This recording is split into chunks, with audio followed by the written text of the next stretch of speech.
Bienvenue dans cette histoire passionnante. Aujourd'hui, nous allons parler d'un cataclysme si puissant qu'il a bouleversé le cours de l'histoire humaine, l'éruption minoenne. L'éruption minoenne, également connue sous le nom d'éruption de Terra, a eu lieu vers 1610 avant JC sur l'île volcanique de Terra, aujourd'hui Santorin. Cette éruption plinienne a été l'une des plus violentes de l'histoire, avec un indice d'explosivité volcanique estimé entre 6 et 7. Le volcan de Terra fait partie de l'arc égéen, résultant de la subduction de la plaque africaine sous la plaque de la mer Égée. Les conséquences de cette éruption ont été ressenties dans toute la mer Égée et jusqu'au delta du Nil. L'éruption a émis environ 99 km3 d'éjecta volcaniques, provoquant des nuées ardentes et un tsunami dévastateur. Les vagues du tsunami ont pénétré profondément à l'intérieur des terres, détruisant ports et villes de la culture minoenne. Les ruines de ces villes, comme Akrotiri sur Santorin, témoignent de la violence de l'événement. La ville de Knossos en Crète, située à l'intérieur des terres, a été épargnée par le tsunami.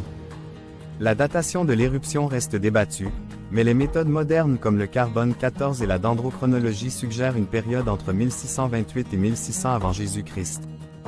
Des traces de l'éruption ont été retrouvées dans des sites archéologiques à travers tout l'est de la Méditerranée. L'analyse des jarres ensevelaises et des cycles de vie d'insectes a permis de déterminer que l'éruption s'est produite en juin-juillet. Avant cette éruption, Terra avait déjà connu des éruptions majeures, dont une il y a 18 000 ans qui a formé la caldeira actuelle.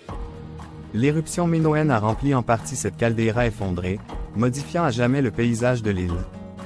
Les conséquences climatiques de l'éruption ont été ressenties loin de la Méditerranée, avec des rapports de ciel jaune et de gel d'été en Chine. Certains chercheurs pensent que l'éruption a inspiré des mythes comme la titanomachie d'Hésiode et le récit de l'Atlantide de Platon.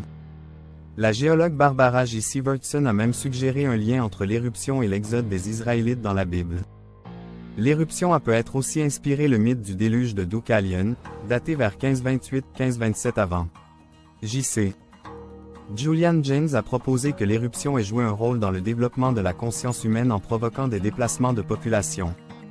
Les annales de bambou en Chine décrivent des phénomènes climatiques extrêmes qui pourraient être liés à l'éruption. Les mythes et légendes autour de l'éruption minoenne continuent de fasciner et d'inspirer des recherches et des théories.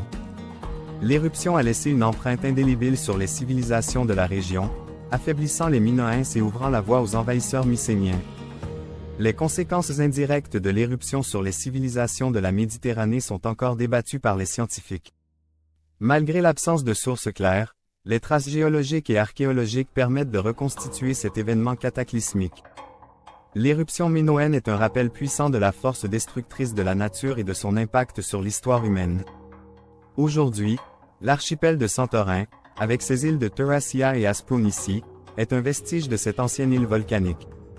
Les îles de Palea Kameni et Nea Kameni, au centre de la caldeira, sont des formations postérieures à l'éruption.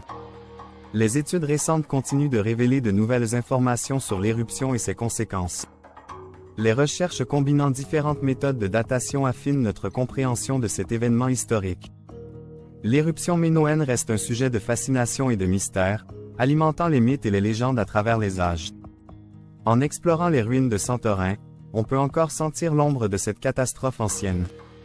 Merci d'avoir regardé cette vidéo. Si vous l'avez appréciée, abonnez-vous et activez la cloche pour ne manquer aucun de nos prochains sujets.